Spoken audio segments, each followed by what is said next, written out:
Everyone, welcome back to my YouTube channel. अब हम बात करेंगे, हमने देख लिया था कि आपने जो है जब उसको देखना है तो किन किन चीज़ों का ख्याल रखना है। Muscle wasting, deformity, swelling and skin. Now will talk about feel कि आपने फील क्या क्या करना है।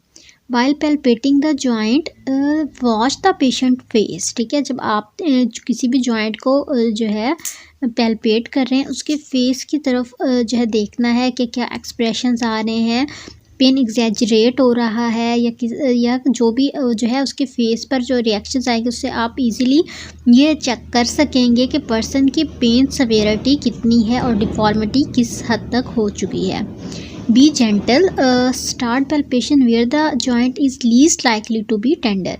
अच्छा, अब एक दूसरी बात, ये बी जेंटल का ये मतलब है कि आपने जब पैल्पेट करना है तो इस बात का ख्याल रखना है कि आपने ज़्यादा हार्डली नहीं करना, सॉफ्टली करना है, क्योंकि ऐसा ना हो कि उसकी कोई सबलक्सेशन ही हो जाए या फिर उसका पेन बढ़ जाए। तो आपने ख्याल रख के इस चीज़ को, उसके पेन को जहन में रखते हुए ही पैल्पेट करना है। और इसके साथ ही उन्होंने कहा है वहाँ से पैल्पेट करें जहाँ आपको टेंडरनेस लग रहा हो कि है। अब जब आपने पैल्पेट करना, इस दौरान आपने क्या क्या फील करना है।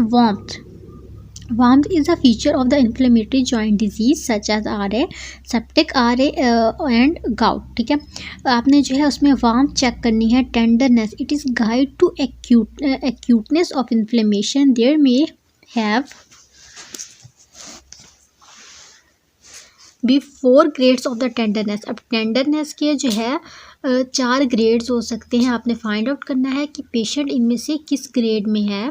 Patient complains of the pain on palpation. जब आप जो है पैल्पेशन करेंगे, पेशेंट कंप्लेन करेगा कि उसको पेन हो रहा है इवन के टच करने पर भी। तो इसके अलावा patient complain of the pain on palpation and winces. ठीक है, third one is patient complain of the pain and palpation wince and withdraw the joint, और इवन के वो जो है जॉइंट को पीछे खींच लेगा। And fourth one is patient doesn't allow palpitation. अच्छा, अब ये सवेरिटी की तरफ आ रहा है। फर्स्ट वन था कि आपने जब पैल्पेट किया ना, करने के बाद पेशेंट ने कहा कि चलो जब आपने किया था ना उसके बाद जो है मुझे पेन हुआ था। एंड देन सेकंड में जो है वो ज़रा ज़्यादा कहेगा कि भाई मुझे ज़्यादा पेन हो रहा है। थर्ड वन में क्या है कि वो जो है अभी आप पैल्पेट करने मतलब आप पैल्पेट कर रहे होंगे और वो जॉइंट को पीछे खींच लेगा क्योंकि उसके जो है पेन बढ़ जाएगा। फोर्थ वन ये है कि उसको पहले ही इतना ज़्यादा पेन हो रहा होगा कि वो आपको पैल्पेशन की इजाज़त ही नहीं देगा। देन आ जाता है हमारे पास जो है स्वेलिंग में हमारे पास सॉफ्ट स्पॉन्जी स्वेलिंग आ जाती है जो कि साइनोवाइटिस से होती है। सॉफ्ट फ्लक्चुएट स्वेलिंग आ जाती है जो कि अफियन से होती है। लार्ज जॉइंट में हार्ड बोनी स्वेलिंग आ जाती है, ये जो है हार्ड और इमोबाइल है और डिवेलप होती है ओस्टियोफाइट फॉर्मेशन की वजह से, अब सब कॉन्ड्रल बोन थिकनिंग की वजह से। देन हमारे पास आ जाता है passive movement. Joint must be put on through a full range of the movement. Joint movement में be active perform by the patient और पैसिवली बाय द एग्जामिनर।